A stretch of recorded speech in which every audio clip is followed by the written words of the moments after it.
Hello friends, how are you? Myself Ashok Vyas. Welcome to my YouTube channel. વિદ્યાર્થી મિત્રો, આપણે અભ્યાસ કર્યો હતા પ્રકરણ નંબર 2 જે ઘસારાના હિસાબો ખૂબ સહેલું અને સરળ ચેપ્ટર છે. આજે વિદ્યાર્થી મિત્રો કંઈક જે નવી રીતના એક્ઝામ્પલ શીખવાના છે. આજના એક્ઝામ્પલમાં એવું છે કે જેમાં તમને બે યંત્રની માહિતી આપી હશે ને આ માહિતી દરમિયાન યંત્ર ખાતું કેવી રીતે તૈયાર કરવું તે સમજવાનું છે. ને વિદ્યાર્થી મિત્રો, આ વિડીયોમાં સૌથી અગત્યની બાબત એ છે કે જ્યારે યંત્ર વર્ષ પૂરું ના થાય તે પહેલા વેચી દેવામાં આવે, આ ઉપરાંત જે બીજું યંત્ર પણ વર્ષની વચ્ચેથી જે ખરીદી કરવામાં આવે ત્યારે એનો 6 માસનો કે 8 માસનો જે ઘસારો કઈ રીતે ગણવો તેની સંપૂર્ણ ગણતરી સાથે, સરળ સમજૂતી સાથે આ વિડીયો તૈયાર કર્યો છે. વિદ્યાર્થી મિત્રો, આ એક્ઝામ્પલને સમજવા માટે પહેલાની જે ગણતરી સ્કીપ કર્યા વગર કન્ટિન્યુ તમે જોશો તો તમને સમજ પડશે. એટલે આ વિડીયો તમે છેલ્લે સુધી જોશો તમને ઈઝીલી આ એક્ઝામ્પલ આવડી જવાનું છે. તો ચાલો વિદ્યાર્થી મિત્રો સ્ટાર્ટ કરીએ. હવે સ્વાધ્યાયનો દાખલા નંબર 4. વિદ્યાર્થી મિત્રો, તમે સ્ક્રીન પર એની જે રકમ જોઈ શકો છો. ચાલો આપણે એનો અભ્યાસ કરી લઈએ. નામ છે કૌશિક જે કોર્પોરેશન 1/4/12 ના રોજ 1,24,000 નું એક યંત્ર ખરીદ્યું. વિદ્યાર્થી મિત્રો, જે પહેલું યંત્ર 1,24,000 માં ખરીદ્યું, આ છે જે ખરીદ કિંમતની માહિતી. આ યંત્ર લાવવાનો અને જે ગોઠવવાનો ખર્ચ ₹16,000 થયો અને ઉપયોગમાં લેતા પહેલા 20,000 નો સમારકામ ખર્ચ થયો. યંત્રની પડતર કિંમત શોધવી ત્યારે 1,24,000 વત્તા 16,000 વત્તા 20,000 કરશો એટલે આપણે પડતર કિંમત મળી જશે. એટલે અહીંયા સૌથી અગત્યનું યાદ રાખજો, 1/4/12 ના રોજ યંત્ર ખરીદ્યું અને ઉપરાંત એના બે ખર્ચા છે.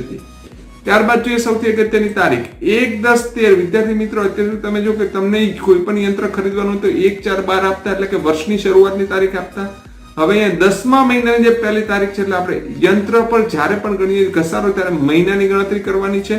બીજું યંત્ર 1,36,000 માં ખરીદ્યું અને ગોઠવવાનો ખર્ચ 8,000 થયો.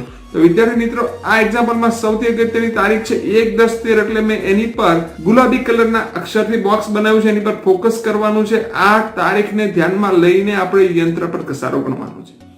આ ઉપરાંત જે પ્રથમ ખરીદેલું યંત્ર 30/9/14 ના રોજ ચોપડી કિંમતમાં 40% નુકસાન સાથે વેચી દીધું. વિદ્યાર્થી મિત્રો, આ સૌથી અગત્યનો ટ્વિસ્ટ પોઈન્ટ છે આ એક્ઝામ્પલનો. શું છે ટ્વિસ્ટ પોઈન્ટ? અહીં મેં જે રેડ કલરનું બોક્સ બનાવ્યું છે 30/9/14, એટલે વિદ્યાર્થી મિત્રો આપણે આખું વર્ષ વાપરતા નથી. વર્ષની વચ્ચે 9મા મહિનામાં એટલે કે સપ્ટેમ્બર મહિનામાં આપણે આ યંત્ર વેચી દીધું છે. તો મેં અગાઉ જ્યારે આ ચેપ્ટરનો પહેલો વિડીયો મેં જ્યારે તમારી સમક્ષ રજૂ કરેલો ત્યારે મેં સ્પષ્ટ કરેલું, હંમેશા યંત્ર જ્યાં સુધી ન વેચો ત્યાં સુધી એની પર જે ઘસારો ગણાય, યંત્ર વેચાઈ જાય પછીના બીજા દિવસે એની પર ઘસારો ગણાય નહીં. એટલે આપણે 30/9 સુધીનો જ ઘસારો ગણશું. આ તારીખ પર બરાબર ફોકસ કરજો.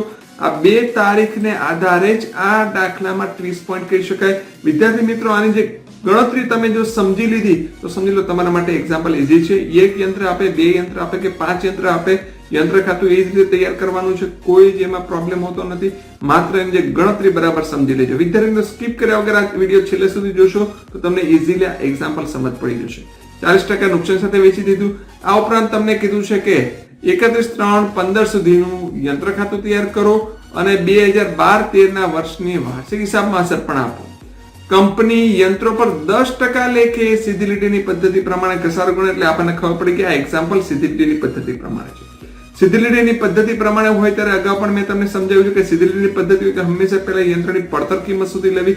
પડતર કિંમત પર જ દર વર્ષે ઘસારો ગણાય. એટલે દર વર્ષે ઘસારાની રકમ સરખી રહેશે. વાર્ષિક ઘસારાની વાત કરું, એક વર્ષનો ઘસારો સરખો રહેશે.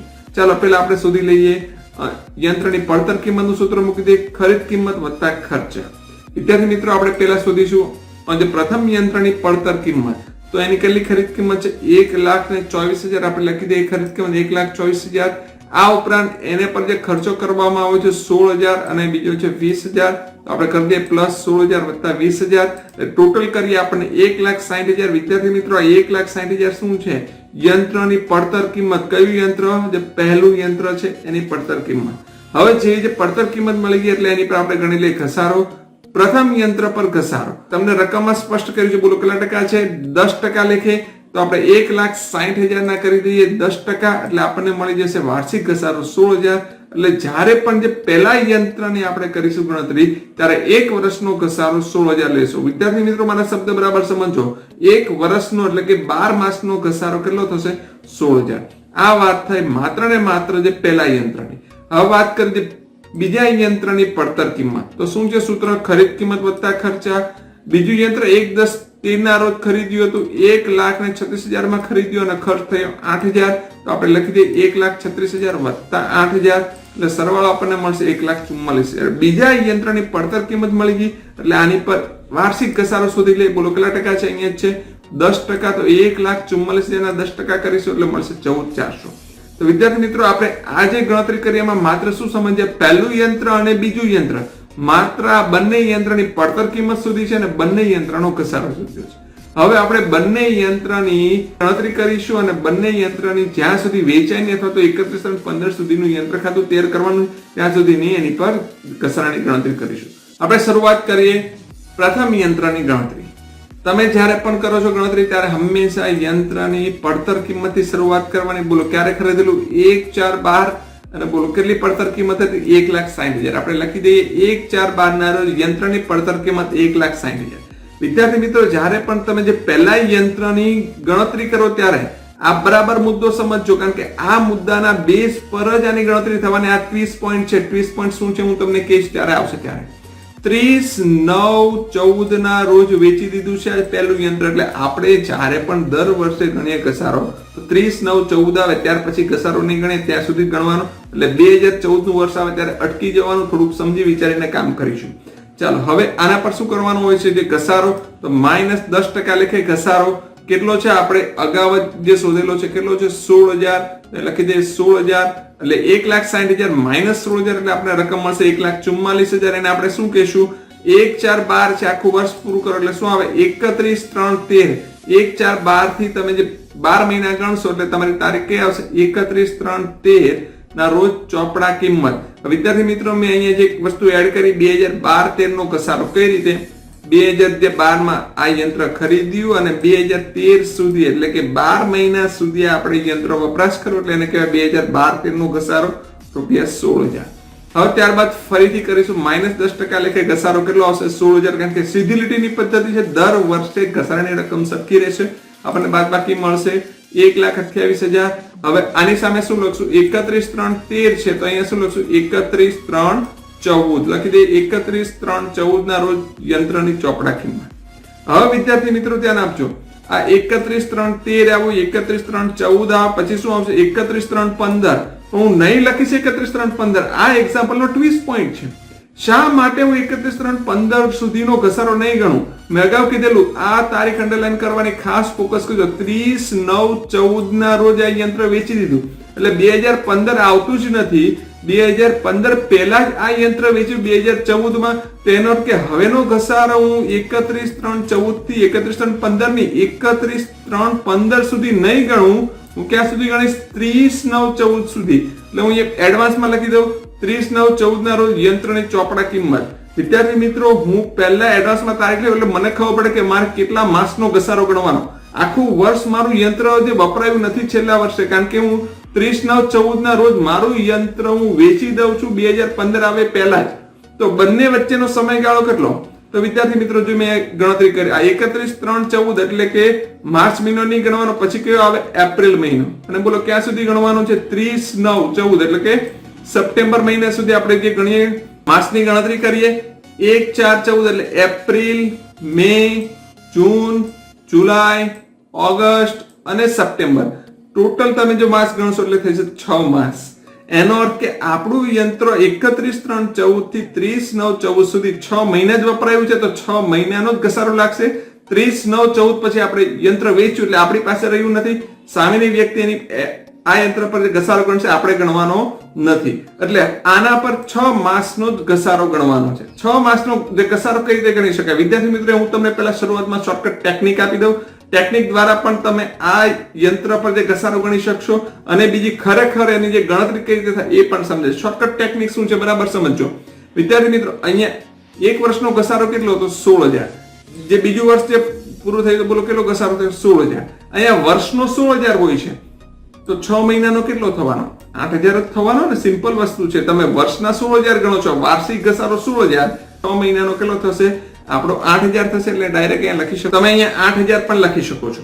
પરંતુ આની મારે ખરેખર જો ગણતરી કરવી તો કઈ રીતે કરી શકાય? હંમેશા સીધી પદ્ધતિ પ્રમાણે પડતર કિંમત પર ઘસારો ગણાય એટલે 1,60,000 લખીશું. પહેલા 1,60,000 1,60,000 પર કેટલો છે ઘસારાનો દર 10%. આપણે લખી દઈએ 10/100 અને કેટલા માસ છે જેટલા માસ હોય એના છેદમાં 12 લખવાના. 7 માસ હોય તો 7/12, 8 માસ હોય તો 8/12, 10 માસ હોય તો 10/12. અહીંયા 6 માસ છે તો આપણે લખશું 6/12. આનું તમે સંપૂર્ણ સાદું રૂપ આપશો એટલે મળશે તમને 8,000. 8,000 ની મેં બીજી પણ ટેકનિક તમને બતાવી, એકદમ શોર્ટકટ ટ્રીક, કે આખા વર્ષનો 16,000 હોય તો 6 મહિનાનો કેટલો હોય 8,000 જોવાનો, જે 12 મહિનાના 16,000 તો 6 મહિનાના 8,000. હવે આપણે કરીએ બાદબાકી એટલે આપણને મળી જશે 1,20,000 એ 30/9/14 ના રોજ ચોપડા કિંમત. કેમ 31/3/15 ના લખ્યું? કારણ કે એ પહેલા આપણે યંત્ર વેચી દીધું. આ જ વિદ્યાર્થી મિત્રો આ એક્ઝામ્પલનો એકદમ ટ્વિસ્ટ પોઈન્ટ અને થોડો અઘરો પોઈન્ટ કહેવાય. સામાન્ય વિદ્યાર્થીને અહીંયા સમજ ના પડે તે મોટાભાગના વિદ્યાર્થી 31/15 સુધીનો જ ઘસારો ગણી નાખે છે. હવે શું કીધું છે? આ યંત્ર વેચી દીધું છે. જો વિદ્યાર્થી મિત્રો તમને કીધું છે 40% નુકસાન સાથે વેચી દીધું છે. નુકસાન એટલે માઇનસ કરશું, -40% નુકસાન. પણ શેના 40% કરશું? જે છેલ્લા દિવસે આપણને ચોપડા કિંમત મળી હોય તે. અહીંયા લખેલું ચોપડે કિંમત. બોલો કઈ મળી છે? 1,20,000 ના કરશું આપણે 40%, એટલે 1,20,000 ગુણ્યા 40% કરશો તમે કેલ્શિયમ, એટલે તમને મળી જશે રકમ 48,000. આ 48,000 મળી જાય. આપણે શું કરવાનું? 1,20,000 માંથી માઇનસ, કારણ કે નુકસાન છે એટલે માઇનસ કરશું. જો નફો હોત તો પ્લસ કરે, એ નુકસાન છે એટલે માઇનસ કરે, એટલે આપણે રકમ મળી જશે 72,000. આ 72,000 ને આપણે શું કહીએ છીએ? 1,20,000 નું યંત્ર હતું, 48,000 નુકસાન કર્યું, એ 72,000 માં આપણે વેચ્યું, એટલે બેંક ખાતે યંત્રની વેચાણ કિંમત લખીશું. વિદ્યાર્થી મિત્રો હજુ પણ ગણતરી અધૂરી છે. આ તો માત્ર જે પહેલા યંત્રની જ ગણતરી કરે, તો બીજું યંત્રની સમગ્ર ગણતરી બાકી છે. હવે વાત કરશું જે બીજા યંત્રની ગણતરી. બીજું યંત્ર કઈ તારીખે ખરીદવામાં આવ્યું? વિદ્યાર્થી મિત્રો બરાબર ફોકસ કરજો. 1/10/13 ના રોજ બીજું યંત્ર 1,36,000 માં, અને જે ગોઠવવાનો ખર્ચ 8,000 થયો, તો 1/10/13 ના રોજ આ યંત્રની પડતર કિંમત કેટલી હતી? જો આપણે શોધેલી છે, કેટલી છે? 1,44,000. તો આપણે લખી લઈએ 1/10/13 ના રોજ યંત્રની પડતર કિંમત 1,44,000. આ બધાને સમજ પડી હશે. વિદ્યાર્થી મિત્રો બરાબર સમજજો. આપણું વર્ષ હંમેશા 31/3 પૂરું થાય, 31મી માર્ચે જ પૂરું થાય. એટલે હું અહીંયા ડાયરેક્ટ લખી નાખું 31/3/14 ના રોજ યંત્રની ચોપડે કિંમત. કેમ મેં 14 લખી? તમે જો અહીંયા 13 થી જે વસ્તુ શરૂ થઈ હોય તો 31/3/14 જ પૂરું થાય, તો અહીંયા 31/3/14 જ એનું વર્ષ પૂરું ગણવાનું. પરંતુ આ બંને વચ્ચેનો સમયગાળો કેટલો, યંત્ર કેટલો સમય વપરાણો? 10મા મહિનાથી 3જા મહિના સુધી. ચાલો એની ગણતરી કરીએ. 10મો મહિનો એટલે બોલો કયો થાય? ઓક્ટોબર મહિનો. અને 31/3 એટલે કયો થાય? માર્ચ મહિનો. તો વચ્ચેનો સમયગાળો ગણીએ. ઓક્ટોબર, નવેમ્બર, ડિસેમ્બર, જાન્યુઆરી, ફેબ્રુઆરી અને માર્ચ. ટોટલ આપણે ગણીએ તો 6 માસ યંત્ર વપરાયું છે.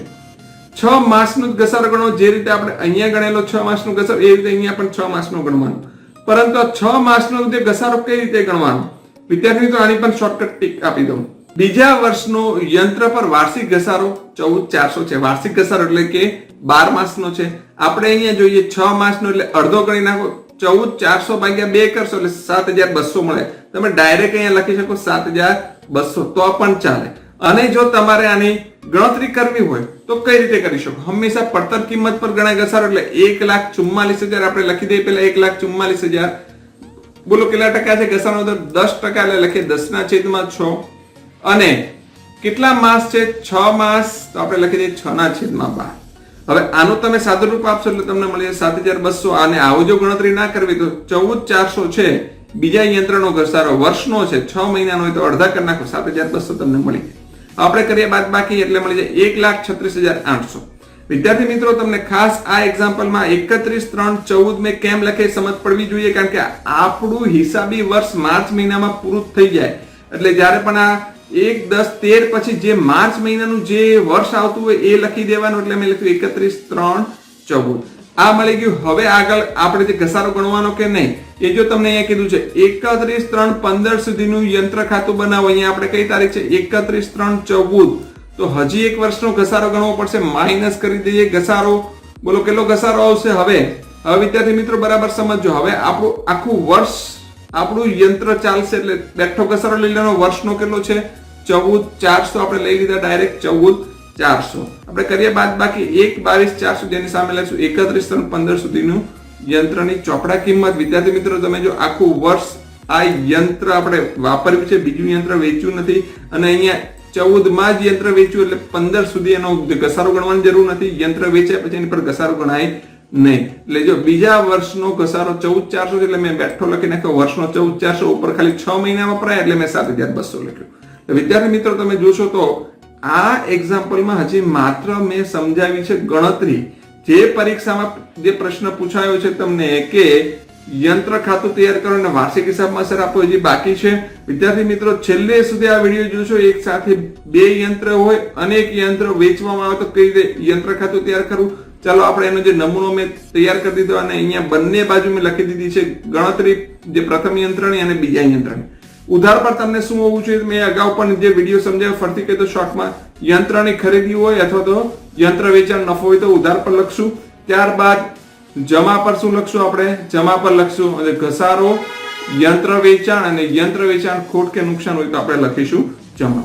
હવે શું કામ કરવાનું? પહેલા હંમેશા શરૂઆત કરીશું પડતર કિંમત 1/4/12 ના રોજ ની પડતર કિંમત આપણે લખી દે. પડતર કિંમત હંમેશા આપણે બેંક ખાતે અને રોકડ ખાતે લખીએ છીએ. લખીએ 1/4/12 અહીંયા લખી દઈએ બેંક ખાતે અને રોકડ ખાતે. પડતર કિંમતમાં જે પહેલા જે ખરીદ કિંમત હોય તે લખશું બેંકમાં અને જે ખર્ચા હોય તે લખશું રોકડમાં. પહેલા આપણે જોઈ લઈએ કે એક્ઝામ્પલમાં પહેલું યંત્ર કેટલામાં ખરીદવામાં આવ્યું હતું? 1,24,000 અને એના ખર્ચા હતા 16,000 વત્તા 20,000 એટલે આવશે 36,000. ચાલો બંનેની નોંધ કરી દઈએ, 1,24,000 અને 36,000. ત્યારબાદ છે બીજું સ્ટેપ, એનો જે ઘસારો ગણવાનો. વિદ્યાર્થી મિત્રો 12-13 કેમ લખ્યું? જે 12 શરૂ થાય અને બોલો ક્યારે પૂરું થાય? વર્ષ 31/3/13 આપણે લખી દઈએ 31/3/13 લખી દઈએ. ઘસારા ખાતે બોલો કેટલો ઘસારો છે? 16,000 આપણે લખી દીધો 16,000. ત્યારબાદ શું કામ કરવાનું? મેં કીધું હંમેશા તમે યંત્ર ખાતું બનાવો ત્યારે પહેલા ડાબી બાજુ એટલે કે ઉધાર બાજુનો સરવાળો વધારે હોય, ઉધાર બાજુનો સરવાળો કરી જમા બાજુ પર જે રકમ આવે તેને છેલ્લી તારીખ લખીને બાકી આગળ લઈ ગયા છે એવું ગણીને આપણે એની નોંધ કરવાની છે. એટલે ઉધાર બાજુનો સરવાળો કરે તો 1,60,000 થશે. બેઠો લખી અને જમા બાજુ પર એટલે આપણને મળશે 1,60,000 માઇનસ 16,000 એટલે 1,44,000. છેલ્લી તારીખ જ લખશું અને બાકી આગળ લઈ ગયા એવું લખી દઈએ. ત્યારબાદ 31/3/13 છે અને પછીનો દિવસ કયો આવે? માર્ચ પછી એપ્રિલ એટલે 1/4/13. આજે બીજા વર્ષનું છે. આજે બાકી આગળ લઈ ગયા છે એ જ બેઠું લાવશું. બાકી આગળ લાવ્યા તરીકે 1,44,000 બેઠા. બીજા વર્ષે વિદ્યાર્થી મિત્રો બરાબર સમજો, આ 2013 છે એટલે કે જે તમારું વર્ષ થશે પૂરું ક્યારે? 31/3/14 એટલે બીજા વર્ષે જે બીજું યંત્ર પણ ખરીદ્યું હતું 1/10/13 માં. જુઓ 13 નું વર્ષ છે તો 2013 માં નવું યંત્ર પણ લાવ્યા છે તો એની પણ નોંધ કરીશું. આની પણ નોંધ કઈ રીતે કરવાની? જે રીતે ઉપર નોંધ કરી તેમ. તારીખ લખી દે 1/10/13 અને લખી દે બેંક ખાતે અને રોકડ ખાતે. તો આની પણ બેંકમાં લખશું એની જે ખરીદ કિંમત અને રોકડમાં લખશું એના ખર્ચા. ચાલો આપણે જોઈ લઈએ એક્ઝામ્પલમાં. બીજું યંત્ર ખરીદ્યું 1,36,000 લખશું બેંકમાં અને જે ખર્ચ થયો 8,000 એ લખશું રોકડમાં.